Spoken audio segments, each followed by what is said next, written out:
This is Growthaholics.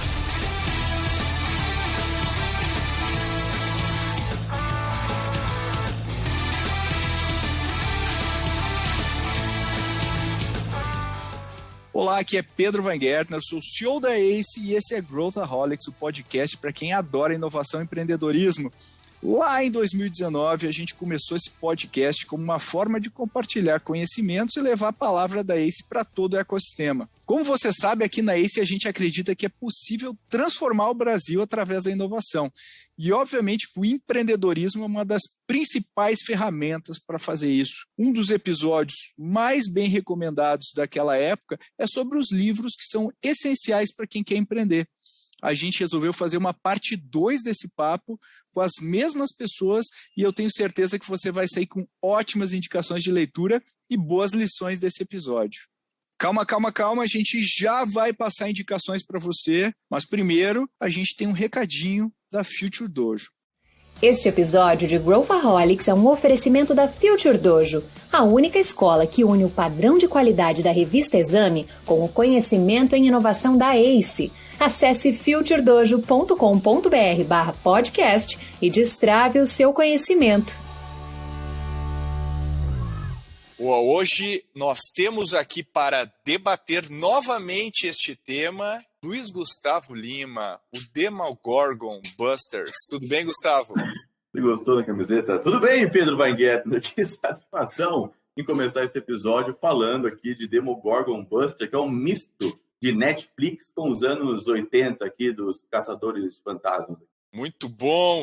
E Arthur Garuti, novamente, a versão mais próxima de Sócrates que temos na ACE. Bem-vindo novamente ao nosso podcast. Pela barba ou pela maiêutica, que é o método socrático, né? Pode ser um pouco dos dois, né? Ô Pedro, muito bom estar aqui, LG de novo. Esse é um dos capítulos que, sinceramente, eu mais gosto de gravar e confesso para vocês que hoje nós estamos numa sexta-feira gravando esse episódio, né? Passei a semana inteira com uma boa expectativa sobre essa conversa aqui, então vai ser bem legal. Eu também. A gente coloca sexta-feira as gravações. Você que está ouvindo, não conhece os bastidores do Growthaholics, mas a gente grava às sextas e sempre é uma ótima maneira de terminar minha semana com muita energia, com muita satisfação. E hoje eu estou mais satisfeito, ainda mais empolgado, porque a gente vai falar de livros, uma coisa que amamos na ACE, somos viciados em leitura, em conhecimento, em tudo, na verdade. É livro, a gente é voraz, é post do Medium, livro, podcast, filme, tudo a gente consome e a gente tira algum aprendizado. E hoje a gente vai compartilhar as nossas leituras, o que a gente recomenda para empreendedores. No final acaba sendo uma seleção extremamente ampla, né, de leituras. E acho que a gente estava falando antes aí de como que a gente lê, e a minha lista aqui, eu estava mencionando, a minha lista aqui, todos os livros são digitais. Não tem nenhum livro da minha lista que eu tenha físico em casa. Já o LG tem uma pilha aí do lado dele. Mostra tua pilha aí, LG. Cadê a pilha? Tem aqui, ó. Eu separei alguns por episódio. Se precisar de mais, eu pego ali do lado. Mas tem aqui. Então, assim, ó, quem vê os clipes depois aqui do podcast vai ver o LG segurando seus livros com seus post-its aí de anotações. E a gente estava comentando sobre como a gente lê, né? Como a gente processa. E o Arthur fez um mapa mental. Então, como é que é o processo de vocês? Vamos falar rapidinho sobre isso para a gente entrar no livro, porque acho que isso também é uma curiosidade para quem está ouvindo. Isso é interessante, porque eu nunca tive isso. E eu não embarquei nos livros digitais como você, Pedro. Eu realmente gosto de sentir o cheirinho, de ir fora da pandemia, ir na biblioteca, ficar andando nos corredores. Uma das coisas que eu mais amo na vida, de verdade, é fazer isso. Eu amo fazer isso. Aí eu li um livro ano passado, até comentei com o Arthur sobre isso, que eu queria ter mais produtividade na leitura, mas sem perder a qualidade. Que a minha crença limitante era, se eu aprender a fazer leitura dinâmica, eu perco qualidade, porque eu vou lá ser um leitor voraz, mas não vou capturar a essência do livro. E aí, basicamente, eu criei o meu próprio método baseado nesse método do livro que eu li, que é assim, ó, eu pego um livro, por exemplo, esse caso aqui, ó, deixa eu mostrar para vocês. Esse caso aqui foi uma indicação que eu recebi, que é um livro do Epiteto, inclusive o Arthur aqui representando os filósofos. Esse aqui é um livro do Epiteto, que fala sobre a arte de viver, basicamente é sobre sabedoria, virtude e felicidade. Então, um filósofo antigo, um livro antigo, supostamente, o que eu faço? Eu leio a capa, leio os rodapés da capa leio a introdução, leio o que está escrito dentro das capas, então tanto a primeira quanto a última. Depois eu folheio todas as figuras e todas as imagens, destaques que o livro tem de ponta a ponta. Depois eu pego todo o sumário e leio o que acontece no livro de ponta a ponta e simplesmente eu passo depois todos os capítulos sabendo exatamente o que tem, do primeiro ao último. Ou seja, é um processo de 15 minutos que eu tenho todo o livro na minha cabeça. E a partir daí eu vou lendo no meu tempo, de acordo com aquilo que eu acho que faz sentido mais ou menos. Eu vou destacando com esses micro post-its aqui, ó, as páginas que mais me chamaram a atenção, onde depois, quando eu quiser reler, eu simplesmente vou no meu Pareto Lovers aqui dos meus destaques. É isso que eu faço, bem simples. Olha aí, é bom como digerir. E você, Arthur, que tem, se auto-intitula uma pessoa com amnésia de leituras, como é que você faz? Eu tenho amnésia, pessoal. Então, hoje pro episódio, por exemplo, foi um desafio. Eu tive que revisitar alguns capítulos dos livros que eu vou comentar aqui e algumas resenhas, algumas coisas, né? Mas minha biblioteca é híbrida, tá? Dos últimos anos para cá vem aumentando bastante a biblioteca digital, obviamente. Só que os livros mais clássicos eu gosto de manter em papel, tipo LG, eu gosto de pegar os livros, ver que ele está gasto. Quanto mais gasto o livro, mais sinal de que eu já revisitei ele algumas vezes, então isso o digital não faz, né? E como eu tenho essa amnésia, na época que eu fiz um pouquinho de filosofia lá na faculdade, eu aprendi a técnica do fichamento do jeito mais tradicional possível, né? Que basicamente você vai indo linha a linha. Um bom fichamento é aquele que você vai linha a linha no livro e enquanto você não compreende exatamente o que aquela linha está dizendo, você não deveria passar para o próximo. Qual que é o trade-off disso? É que você, às vezes, demora muito tempo para fechar uma obra para você ler. Mas quando você finaliza uma obra com essa metodologia, dificilmente você esquece e isso acaba virando algo forte dentro de você. Então, meu filtro é o seguinte: quando eu gosto muito de algo, uma obra mais pesada, assim, mais original, aí eu tento fichar, não tudo, mas algumas partes. E o que eu preciso mais instrumental, não, eu passo o olho mesmo e quando dá amnésia eu revisito a obra, mais ou menos assim que eu faço. Olha só, eu imaginei que tu ia fazer o fichamento também, Arthur. Eu imaginei que tu ia falar isso. Mas enfim, sem mais delongas, vamos começar com o nosso método do carrossel aqui dos livros, né? A gente vai lá, cada um fala um livro, vai dizendo por quê, e aí se o outro achar, né? Eu já vi que o LG mostrou um ali, que eu também peguei um filósofo estoico aqui para falar, que aliás, eu vou começar com ele então, LG, vamos fazer uma linha estoica, que não é à toa, né? Pegou o Epiteto, que é acho que ele era um escravo, né? Ele que era um escravo, não, né? Não lembro qual dos filósofos, mas eu tenho um que era um imperador, né? Então vai lá. O imperador. Eu tenho aqui em casa do imperador também. Olha só, a gente pegou complementar, Pedro. O Epiteto, sim, ele nasceu escravo 55 depois de Cristo, no Império Romano. É isso aí. Ele se tornou um dos grandes pensadores históricos. Ele se isolou, né? E ele começou a dar aulas também.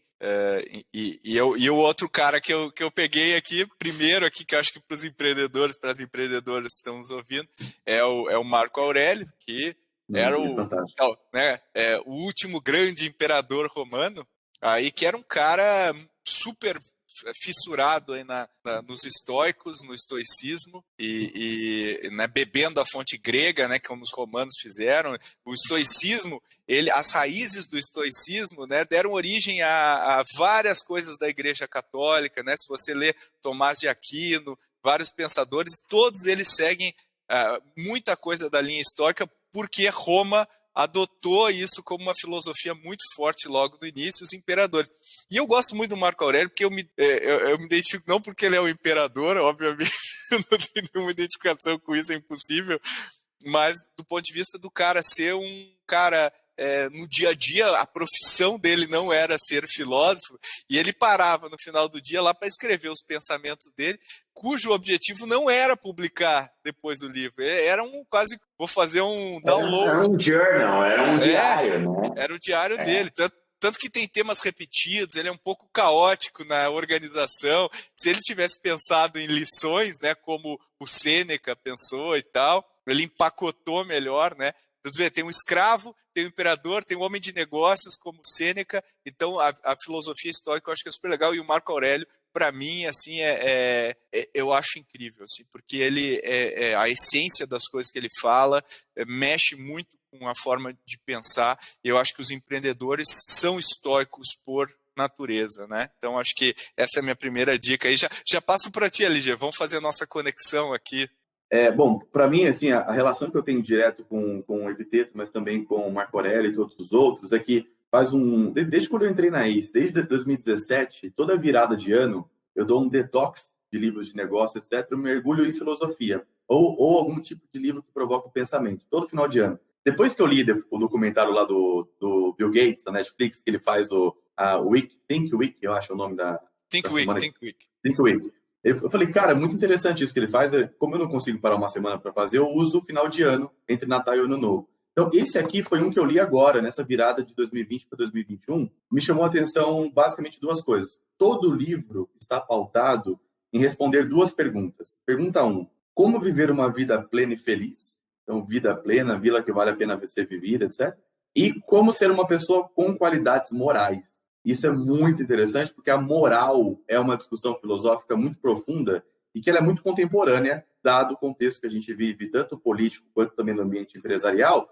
E a gente tem um episódio aqui do podcast que é sobre ESG, e a gente fala sobre moral, sobre ética, por exemplo. Então, me chamou a atenção por esses dois fatores. E aí eu quero dar dois destaques desse livro, que se conectam, por exemplo, com os nossos valores aqui na ACE, mas também com os empreendedores, que é, quando a gente fala, por exemplo, de ser o melhor do mundo, que é um valor que a gente tem, dentro de um dos pensamentos que o Epiteto coloca desempenhe bem o papel que lhe foi dado. E ele discorre aqui sobre o que significa desempenhar bem, e numa linguagem moderna seria, seja o melhor do mundo. Ou faça aquilo que é o seu melhor, que o seu melhor vai ser o seu melhor do mundo. Então, eu achei isso uma reflexão bem interessante e se conecta com o que a gente vive no dia a dia. E a segunda coisa que eu acho que vale a pena destacar aqui, para quem tiver interesse em ver depois, o aperfeiçoamento de talentos pessoais depende de ser honesto consigo mesmo. Essa é uma reflexão importante, porque às vezes a gente quer encaixar quadrado em círculo e retângulo em losango. E as pessoas querem, às vezes, por N razões, porque elas acham bonito, porque alguém falou para elas, ou porque elas têm um sonho específico, e elas ficam tentando ali bater, e o negócio não anda. Sendo que se ela ajustar um pouquinho, ela vai encontrar um lugar onde ela vai ter alta performance e desempenhar bem seus dons e talentos. Então, essa também é uma reflexão que me fez pensar bastante no final do ano. Muito legal. Acho que sempre é muito, faz a gente pensar muito, né? Quando a gente vê esses caras aí há 2000 anos atrás tendo os mesmos problemas que a gente tem hoje. Que loucura, né? É muito loucura isso. A gente falaria que eles são cringe hoje, mas eles viviam vidas muito parecidas com as nossas e a gente acha que está sempre reinventando tudo. E falando nisso, o Arthur hoje tem uma temática, né, tem uma linha temática nas suas seleções, né, Arthur? Você está fazendo uma homenagem ao nosso propósito, uma busca aí na raiz do nosso propósito. Comenta aí a sua temática e a sua primeira escolha. Legal.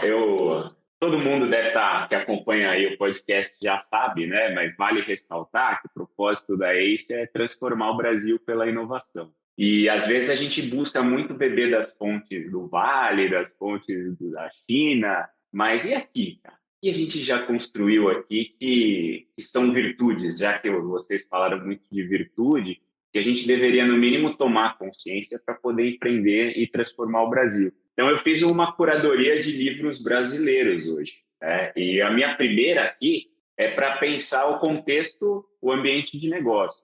E tem uma obra-prima para mim que é muito recente, ela foi criada em 2017, 2018, que é A História da Riqueza do Brasil, do Jorge Caldeira. Não sei se vocês sabem quem é o Jorge Caldeira, ele é um cara historiador, talvez um dos melhores assim, do Brasil, porque ele vai para os dados, ele mescla antropologia, ele mescla econometria, e o próprio livro, eu não lembro agora como que ele fala, mas ele fala sobre costumes, história e economia. Ele mescla tudo e ele vai trazendo várias quebras de paradigma da história que a gente aprende nos bancos escolares. Então, se vocês quiserem, eu falo um pouco sobre as coisas. Oi? Mythbusters, para mim foi Mythbusters ler esse livro. Eu adoro também. Mais que o Demon Gordon Busters da camiseta da LG aí. Mas ele é muito respeitoso com a história, inclusive ele vai buscar referências aí dos historiadores, né? Até do Graciliano Ramos, ele vai beber da fonte. Cara, é maravilhoso. É um livro aí de quase 700 páginas, né? Para parear, eu venho aqui e trago coisas de 600, 700 páginas, mas vale muito a pena. E logo de cara, ele já quebra um mito que o Brasil era puramente colônia de exploração. E ele evidencia o quanto o brasileiro é empreendedor na raiz. Desde a origem. Tá? Desde a origem. Então, assim, quando teve o negócio lá do encontro dos tupis com os guaranis, ele conseguiu comprovar com dados nesse livro que existia excedente de produção. Antes dos portugueses chegarem no Brasil, já existia um excedente de produção e que as tribos faziam um acordo entre elas para não precisar ficar nômade todo o tempo e trocar excedentes, sabiam manejar muito bem a natureza, né? Usar os recursos e já tudo bem, não com as ferramentas que viriam depois que os portugueses chegaram, mas os caras já sabiam manejar. E aí, quando chegaram os portugueses aqui no Brasil para colonizar, eles encontraram uma galera já organizada, tá? E sim, teve escravidão pra caramba, né? O Brasil, aí o efeito da miscigenação para o Brasil também foi algo muito coisa negativa, lógico, por conta da escravidão, mas teve um efeito positivo de miscigenação também. E aí ele vai contando vários casamentos que teve de português com indígenas que foram para a Europa e ficaram ricos, portugueses que ficaram ricos no Brasil, indígenas que ficaram ricos na Europa. E aí, no final, para não demorar demais a história aqui, ele chega à conclusão que 85% do PIB do país era interno e não era externo, exportador. Então, a economia doméstica do Brasil foi o que fez o Brasil crescer por muitos e muitos anos e muitos séculos, desde o ciclo do açúcar, passando pelo ciclo do ouro, depois o ciclo do café.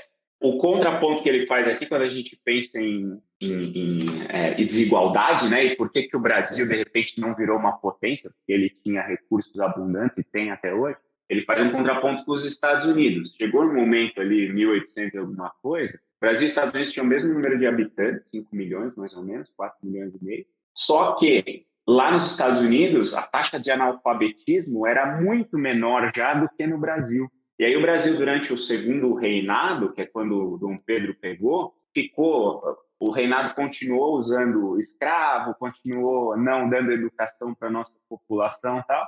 Os Estados Unidos descolou com a industrialização e o Brasil ficou muito mais parado do que poderia, e disso vem se desdobrando até hoje um pouco da nossa história mais recente, né? Então é sensacional, acho que todo mundo que empreende no Brasil, se um gringo vier para o Brasil, não deve ter tradução, eu vou recomendar, por exemplo, esse livro para ele entender um pouco do nosso ambiente de negócio. Concordo, Arthur. Eu acho que esse livro, para mim, foi transformador ler esse livro e ver como o Brasil é miscigenado comparado com os Estados Unidos, né? E a gente muitas vezes importa conceitos americanos quando a nossa realidade é bastante diferente, né? O nosso DNA, literalmente, quase todo mundo tem um DNA indígena, né? E quando a gente fala indígena, a gente está falando muito Tupi-Guarani, porque a cultura da população Tupi-Guarani conseguiu, né, acho que os portugueses meio que conseguiram trabalhar de um jeito diferente com eles, casamentos, né, com os portugueses, e eu achei muito interessante a maneira como isso aconteceu, né? Não, é maravilhoso. Eu tenho um caso engraçado, sei lá, tinha muito português que vinha para cá, via que tinha um baita mercado doméstico, não queria voltar e meio que escondia a riqueza que ele gerava aqui para não mandar lá pro reino, né, pro Império Português. E aí o que eles usavam? Tinham as santas casas, que foram colocadas pelos jesuítas, e se você fizesse uma doação para as santas casas, você não precisava recolher imposto pro Império. E aí o que eles faziam lá um acordão com as santas casas, doavam para depois manter a riqueza interna aqui e não precisar voltar para Portugal. Então, assim, o toma lá da cá também já começou aqui naquela época, os acordões e tudo mais. É sensacional, galera. Recomendo todo mundo a ler e entender do nosso país. Um ponto de negócio ainda sobre esse livro que me chama a atenção, Arthur, é o seguinte: a gente tem a educação nossa desde criança, ela é muito americanizada, né? Sessão da tarde, os filmes, tudo. A gente bebe muito dos Estados Unidos. E olhar a história do Brasil nessa perspectiva coloca para a gente uma educação, uma cultura mesmo histórica, de um jeito mais fã, mais divertido, mais moderno, de estudar a história mesmo. E tem outros livros também que trazem esse contexto histórico de uma maneira mais moderna.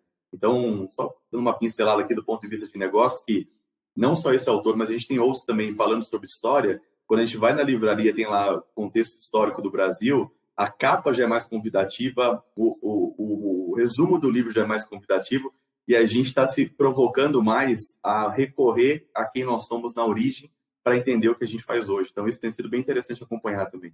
Acho excelente. Eu acho que assim é uma leitura obrigatória para todos os empreendedores para entender como a gente chegou até onde a gente chegou, né? Quando a gente tem problema de educação no Brasil, não é à toa que a gente tem problema. A gente não podia imprimir livro no Brasil, a gente não tinha universidade, demorou quase 200 anos para a gente ter a nossa primeira universidade, enquanto que do lado aqui na América Latina já tinha uma universidade. Então, assim, isso explica muito do que acontece e eu acho que vale a pena para a gente entender e também corrigir os problemas, né, que hoje vieram dessa origem, o que tem tudo a ver com o nosso propósito, né, Arthur? Muito bem colocado. Mas eu acho que vale a pena a gente ir um pouco para os handbooks, agora para os manuais aqui. Eu queria trazer um manual, e aí também me inspirando no Arthur, né, de bebê. No último episódio, aí, quem quiser ouvir, o Arthur trouxe o Napoleon Hill, aí, que é um clássico, aí que todos os livros de autoajuda que vieram depois foram criados nas costas aí do Napoleon Hill. Desvirtuaram muito o Napoleão Hill, né? Então, bastante. Você quer ler o Masterpiece, vai para a Lei do Triunfo e o resto é tudo... São releituras, são variações no mesmo tema, né?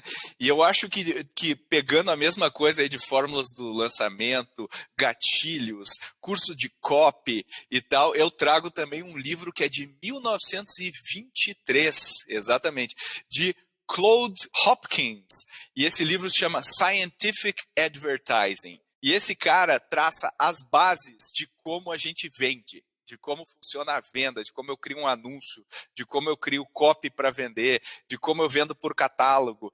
Toda a base do marketing digital moderno está baseada, né, nesses caras. Então, quando a gente pensa, o copy, como se tivesse sido inventado mês passado. Não, 1923, este livro aí, de um dos reis da publicidade, que o David Ogilvy se baseava muito nesse cara, e eu acho que vale a pena o pessoal beber na fonte e estudar.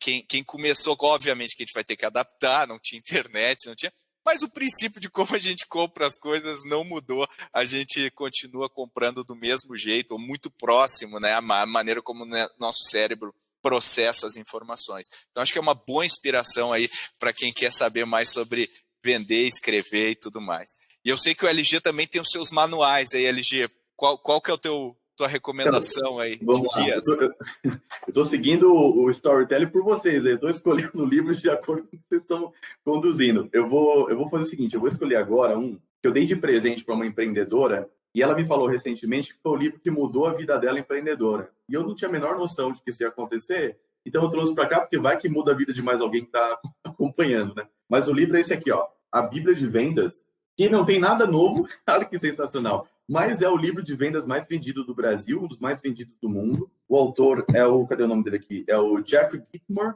e ele, basicamente, ele fala de vendas de um jeito muito simples, mas ao mesmo tempo muito vendedor. Então, se você nunca vendeu na vida, ou se você está começando a trabalhar com vendas, ou se você já é um vendedor e quer saber técnicas de vendas, esse é o livro para você. Inclusive, esse meu discurso é um discurso muito vendedor. Então, tem dois destaques que eu quero fazer aqui desse livro, 3 destaques. Basicamente é o seguinte, uma frase de 1946, que é a primeira página, sem brincadeira, gente, ó, é a primeira página do livro. A primeira página do livro fala assim, ó, nada acontece até que uma venda seja feita. Nada acontece até que uma venda seja feita. Essa é uma frase do Red Mutley, de 1946, e eu conectei essa frase com uma frase da Luísa Helena Trajano, que eu aprendi há uns 8 anos, mais ou menos.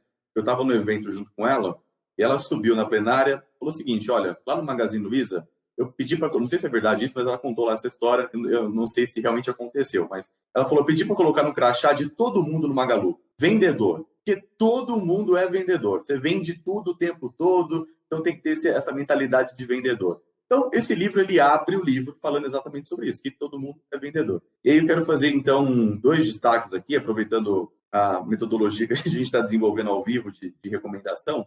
A primeira, ele fala assim, ó, boas perguntas vão à essência do problema, da necessidade, e muito rapidamente, seja com o comprador ou com o vendedor, sem que o comprador se sinta pressionado. Ou seja, qualquer curso de vendas que você faça, seja no Brasil, Estados Unidos, Israel, China, Macedônia, Zimbábue, não importa o lugar, você vai aprender que a metodologia de venda se passa por perguntar, por entender o problema, por entender a necessidade. Então, isso aqui, eu diria que é o básico do básico do básico de você aprender a vender. E a segunda coisa que eu quero destacar aqui para te encorajar a ler esse livro, ele é um livro muito playbook, como o Pedro citou aí. Todo capítulo lhe dá 1, 2, 3, 5, 20 mil dicas, ele conta passo a passo. É um livro realmente para quem quer estudar vendas. Mas tem uma outra coisa que eu quero destacar aqui, que é o seguinte. Ele fala assim, ó, no final, há apenas uma visão que importa. Falei, Pedro, visão vem antes. No final, há apenas uma visão que importa. Há apenas uma perspectiva que importa. Porque sempre a gente tem várias perspectivas, né, Arthur? A gente já discutiu aqui algumas vezes sobre isso. Você fala com uma pessoa, a pessoa dá uma opinião, você fala com a outra pessoa, dá uma outra opinião sobre a mesma coisa. Isso significa a diferença de perspectiva que nós temos. E há apenas uma percepção que importa, que é de quem? Que é do cliente. Então, isso aqui é um dos principais conceitos revolucionários do Vale do Silício, que é o Customer Centric, que ele está falando aqui no livro, na perspectiva de vendas. Então, colocar o cliente no centro é algo absolutamente antigo, ao mesmo tempo absolutamente moderno. Então, se você quer aprender sobre vendas, leia esse livro. Boa dica. E aí vem aqui para os founders e para as founders que, né, acham que não vão precisar vender, né, nas suas startups, que eu vou contratar uma pessoa de vendas. Não, você vai ter que vender. E ainda não conheci um vendedor melhor do que um founder, por mais introvertida que seja o founder. Vendedor não substitui a pessoa que tem paixão e sabe por que desenvolveu aquele produto. Agora eu migro aqui pro Arthur. Arthur, você tem algum founder brasileiro vendedor ou vendedora que você possa linkar aqui nessa narrativa? Você pegou o ponto aqui, mas eu posso fazer um parênteses aqui só para eu contribuir com a questão das vendas e da negociação e do copywriting aí. Eu recentemente li um livro que eu não gostei tanto, mas depois eu fui conhecer o autor. É o Never Split the Difference, do Chris Voss. Tá? Excelente. Que em brasileiro significa negocie como se sua vida dependesse disso. Eu li o livro, achei interessante, só que aí eu estava lá naquele aplicativo Masterclass, que vocês devem conhecer, que eu assino, que eu adoro aquilo lá, e tinha um Masterclass do Chris Voss sobre negociação. Cara, é sensacional, assim, assistir a Masterclass do Chris Voss e ler o livro, aí o complemento é perfeito. Ele faz uns roleplays lá na Masterclass, uma atriz que ele contratou, e ele vai usando, fala de tom de voz, ele fala 4 tons de voz, o labeling, o mirroring, todas as dicas que ele fala no livro, ele faz roleplay lá no Masterclass. Então aqui é um combo, não é só livro, desculpa parênteses, mas eu recomendo ler o livro e assistir a Masterclass. Muito Você bom. vai sair melhor negociador. Muito bom. Quem me falou foi a Milena também. Esse eu não vi ainda essa. A Milena é fã do Masterclass também. A Milena ama. Depois fala com ela. Ela me manda os playbooks do Masterclass direto aí. É muito legal, galera. Vale super a pena. Mas vamos voltar aqui para a minha narrativa brazuca. LG, se eu te digo Irineu Evangelista de Souza, você sabe quem é? Eu associo ele a vendas.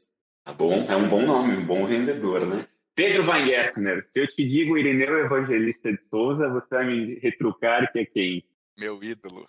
Seu ídolo do Pedro Weingärtner, conterrâneo, né? Que se fala do Pedro Weingärtner. Bate. É isso aí. Barão de Mauá. Charqueadas, ele veio. Sim, Barão não, de acho que foi Mauá, Arroio Grande ali.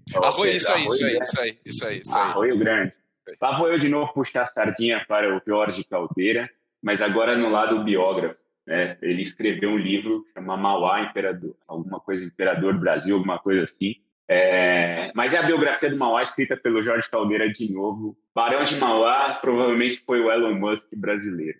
Rapidamente a história, aqui eu não vou falar tudo, mas ele, com 5 anos de idade, perdeu o pai. O pai vendia gado lá na fronteira com o Uruguai. O pai foi assassinado. A mãe casou de novo, ele tinha uma irmã, ficou meio bastardo na relação. Aí um tio dele, que é comerciante no Rio de Janeiro, foi visitar a família, viu lá que o Irineu ainda não era Barão do Mauá, estava meio largado lá na situação nova, levou o Irineu para o Rio de Janeiro, e ele era comerciante, colocou o menino com 9 anos de idade para ser caixeiro, que é como se fosse um office boy, tá?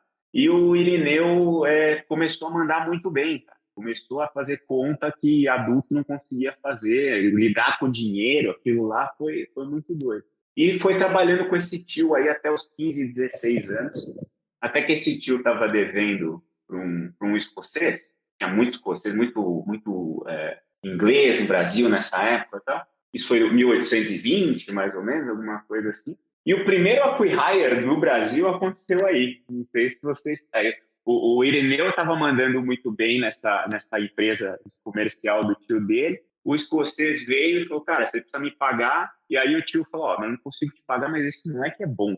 Leva esse cara aqui para tua empresa que você você não vai se arrepender. E o escocês topou pegar o Irineu Evangelista de Souza. E o Irineu começou a fazer um turnaround na empresa do escocês. O escocês confiou tanto nele, falou, vou embora, pega minha parte aí e fica com a empresa. E com 20 anos de idade, o Irineu Evangelista de Souza virou um baita empresário no Rio de Janeiro. Só que ele começou, com essa história com os escoceses, a aprender a falar inglês e a conhecer o que estava acontecendo na Revolução Industrial da Europa, principalmente lá em Liverpool, lá, e as máquinas a vapor e tudo mais. O que ele resolveu? Ele pivotou. Ele pegou o que ele tinha de comércio, vendeu, ficou rico, com 20 anos de idade, mais ou menos, e falou, vou investir na indústria. O Brasil estava tudo, né, ainda vivendo do que eu estava comentando no livro passado, escravidão, minério, só commodity, não, vou industrializar o Brasil. E aí começou, implementou o esquema de partnership, que hoje a gente fala aqui no Brasil, trazendo gente de fora que precisava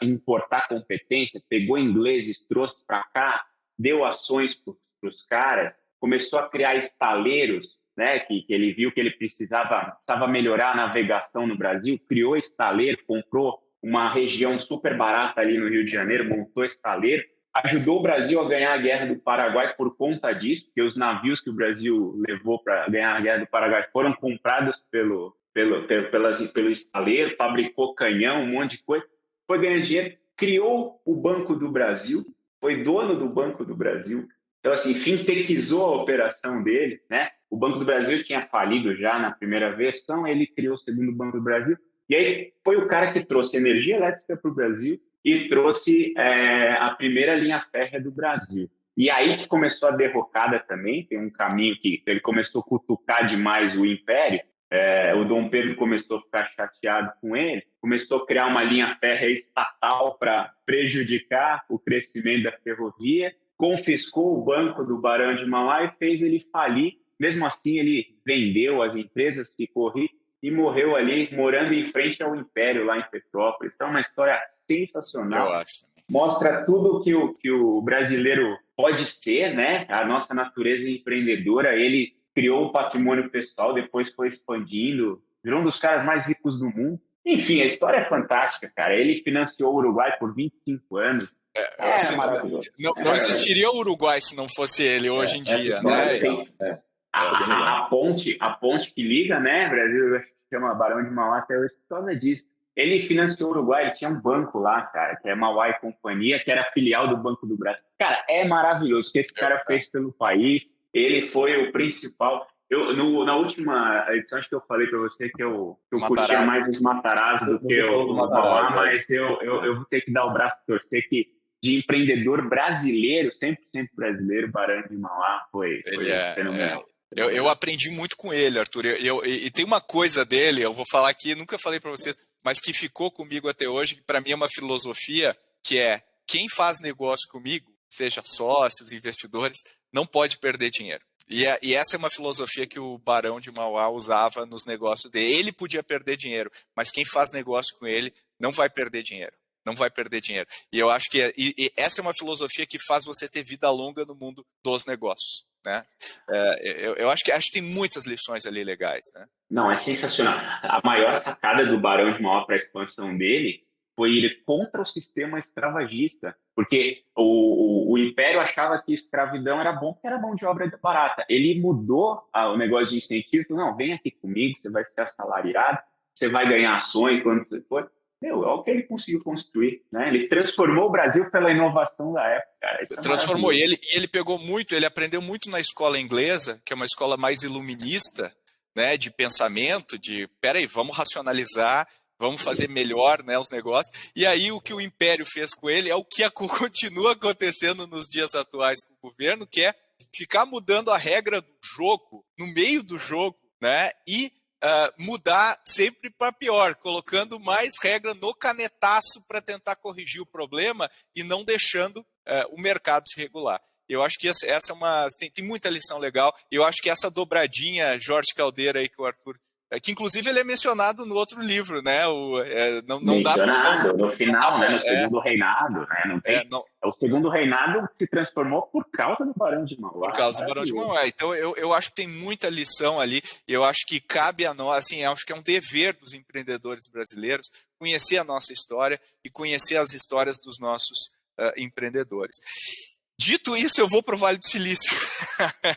Mas eu vou para o Vale do Silício. Mas eu vou para o Vale do Silício com uma história contrária à narrativa do Vale do Silício. Eu li recentemente uma biografia de uma empresa que quem já foi para os Estados Unidos, na costa oeste, e já comeu nessa empresa, sabe que o sabor é diferente, que é o In-N-Out Burger. O In-N-Out Burger é uma rede de hambúrguer, né, uma hamburgueria, que mantém-se exatamente igual desde o seu lançamento, com o mesmo cardápio. Inclusive, eles têm o cardápio secreto, que tu pode pedir, não é mais tão secreto assim. Tu pode pedir o cardápio secreto. E eles criaram o drive-thru, né? Eles inventaram o drive-thru. O cara tecnicamente lá criou o drive-thru, né? Fisicamente lá não patenteou, acabou não patenteando a invenção.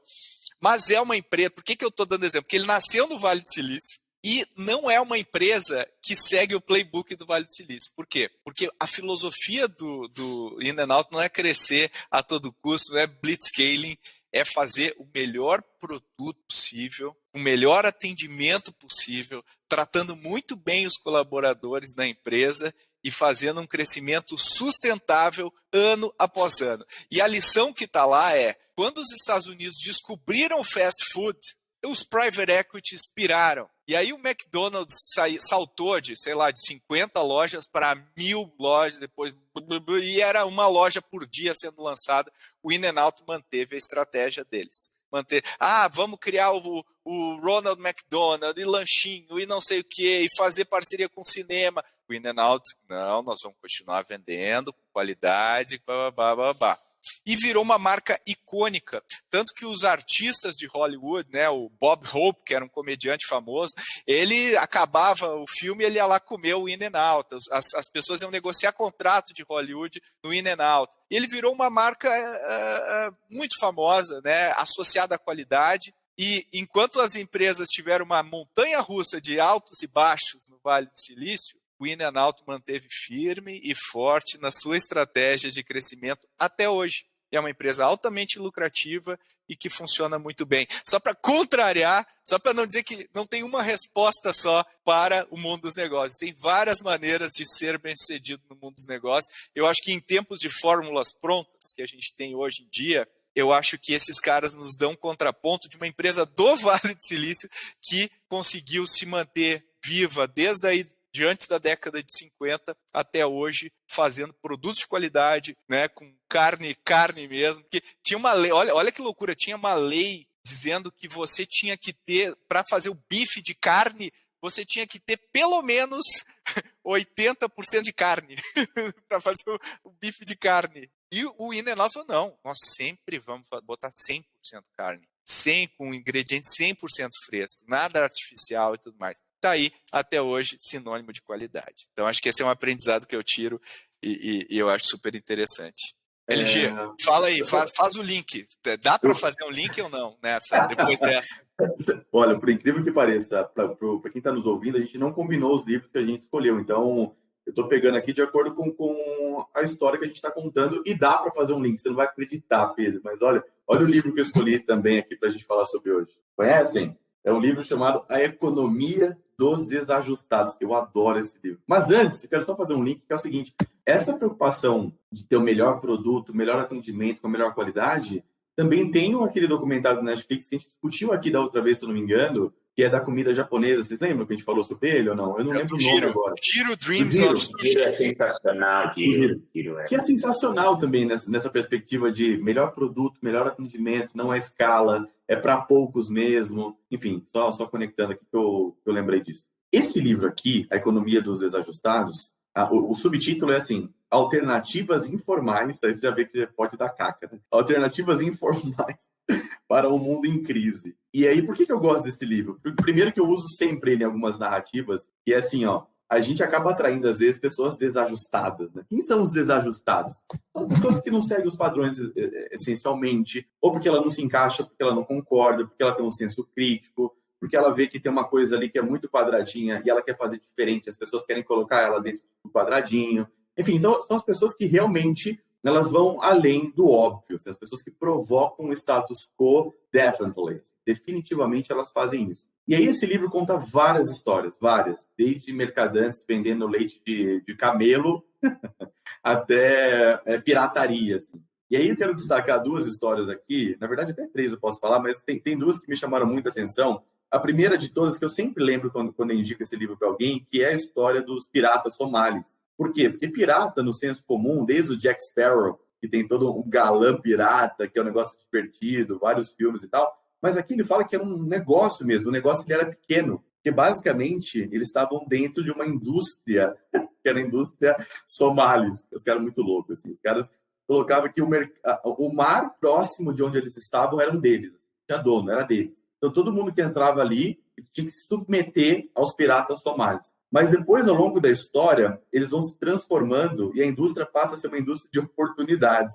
Eles recrutam os caras, transformam os caras em piratas, eles compartilham o que eles ganham, que é tipo um partnership dos piratas, um negócio muito interessante. E aí, no início dos anos 90, eles começam a entrar em mares mais estrangeiros, eles começam a assaltar os barcos, os navios estrangeiros também. Eles começam a crescer o negócio de pirataria que eles têm em alto mar. Então, uma história, assim, muito interessante, que o livro conecta, e aí eu vou falar aqui para vocês, eu quero saber se vocês lembram disso. Vou usar a técnica do Arthur. Vou falar um negócio para vocês, quero saber se isso lembra vocês de alguma coisa. Que é assim, viva os malucos, os desajustados, os rebeldes, os desordeiros. Já sei.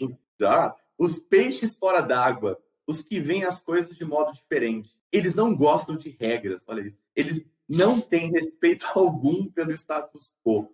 Pode-se citá-los, discordar deles, glorificá-los ou difamá-los. A única coisa que não se pode fazer é ignorá-los, porque eles transformam as coisas, empurram a humanidade à frente. Enquanto alguns talvez os vejam como malucos, nós vemos genialidade. Por quê? Porque as pessoas que são malucas o bastante para achar que podem mudar o mundo são aquelas que, de fato, o que é, Arthur Garuti? O mudam. São aquelas que, de fato, o mudam. O que é isso, Arthur Garuti, você sabe? Não, parece o Steve Jobs na campanha do Think Different. É isso Acho mesmo. que é muita inspiração. Não, eu já vi as isso. imagens do Einstein, do que Eu falando. já vi.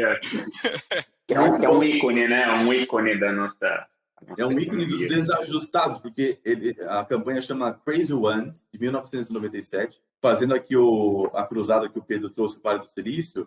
Para mim, inclusive, da última vez que eu fui para lá, eu ganhei um livro enorme também chamado Troublemakers, que a gente usa o conceito do Troublemaker, que é o empreendedor, o intraempreendedor, que é o cara que vai para cima e faz acontecer. Então, para mim, se eu tivesse que traduzir esse Troublemaker, fazendo associação com o Vale do Silício, seria a economia dos desajustados, que inclusive eles passam até por os mais novinhos aí. Isso aqui vai ser super cringe, tá, pessoal? Para encerrar a dica, para quem não conhece, nunca ouviu falar, já teve um negócio na história dessa humanidade chamado Napster.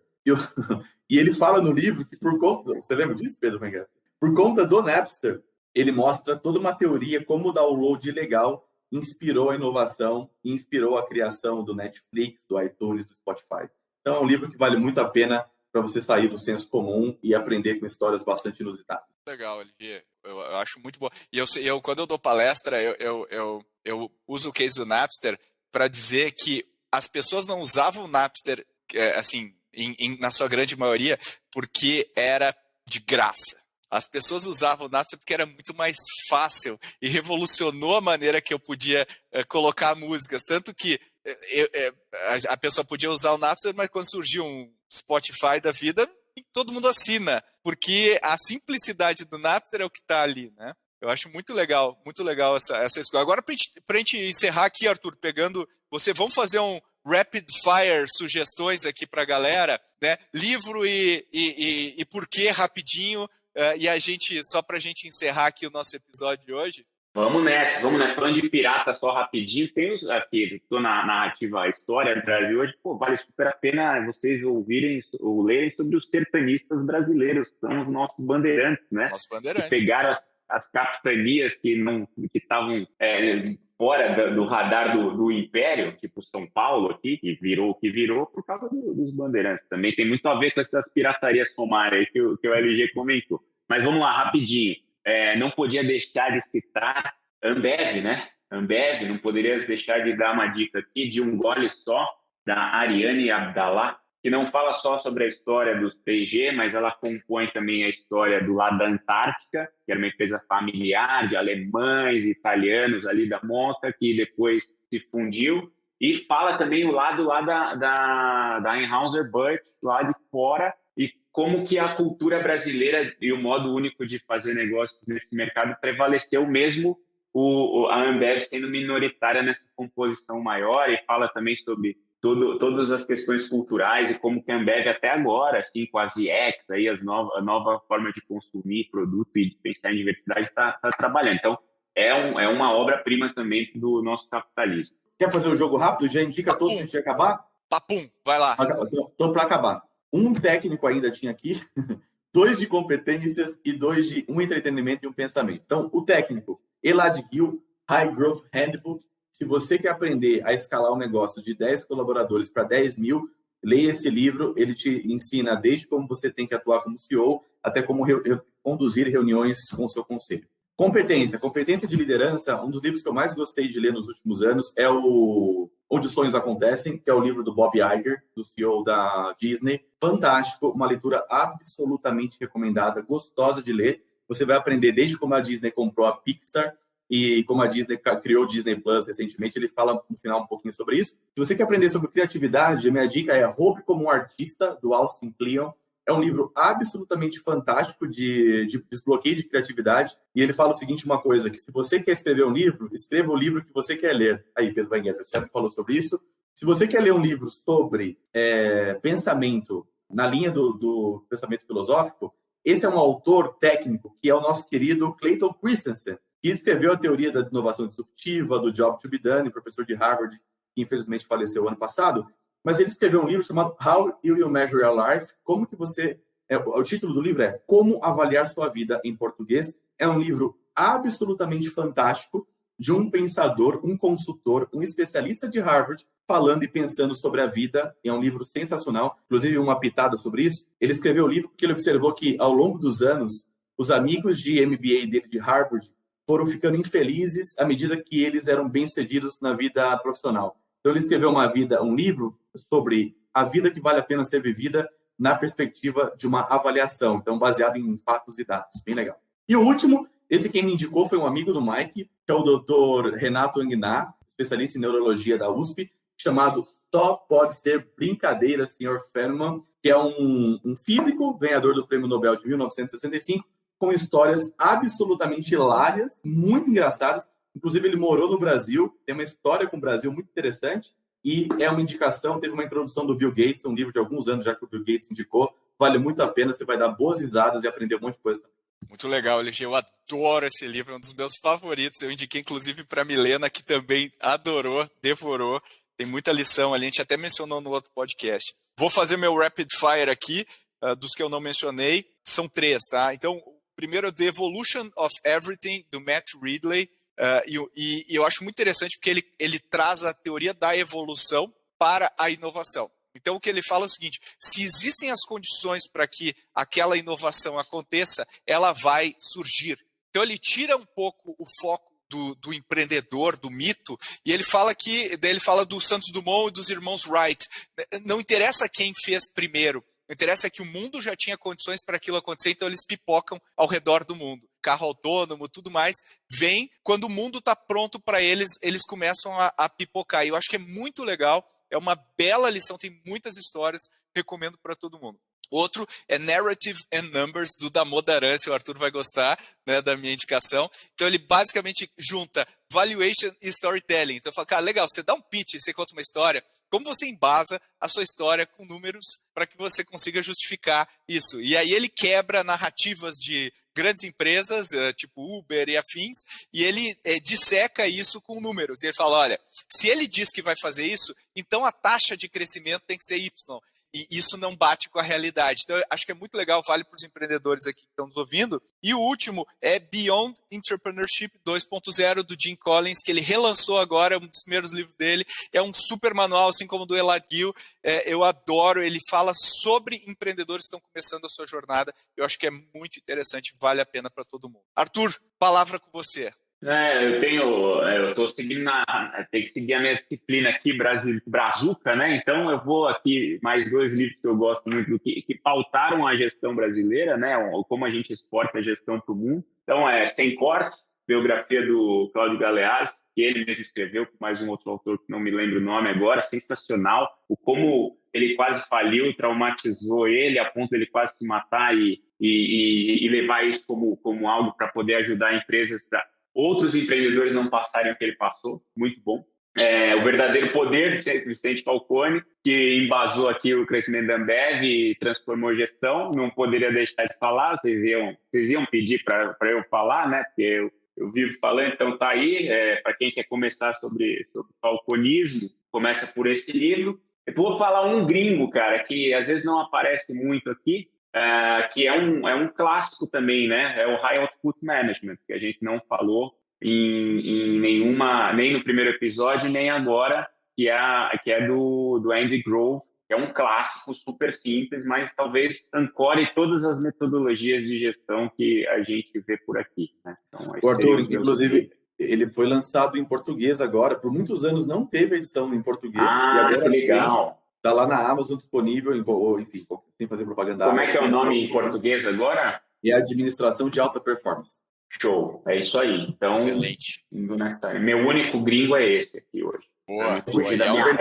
Gestão de Alta Performance. Olha aí.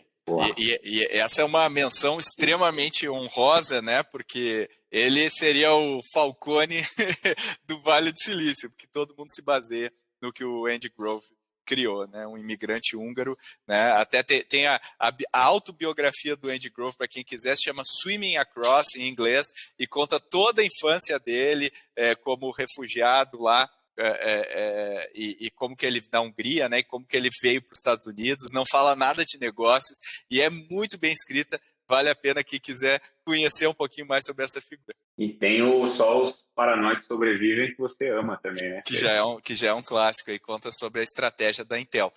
Pessoal, chegamos no fim aqui, esse é o típico episódio que a gente ficaria mais 1 hora tranquilamente falando, e eu acho que os ouvintes vão se identificar com essa visão. Então, agradeço LG Lima e Arthur Garuti, obrigado pela participação mais do que especial. E agora, aguardem para a parte 3 deste episódio aqui. Se vocês quiserem, a gente grava com muito prazer. E aí, curtiu? Se você gostou das indicações desse episódio, não deixe de passar pelo episódio 9, lá de outubro de 2019, para outras recomendações essenciais de leitura. Mais recentemente, a gente também reuniu os cinéfilos da ACE para recomendar indicações não óbvias de filmes com lições de empreendedorismo. O episódio é o de número 89. Como sempre, eu peço para quem gosta do Growthaholics compartilhar os episódios e seguir a gente nas redes sociais. Faz toda a diferença. A gente se fala na semana que vem.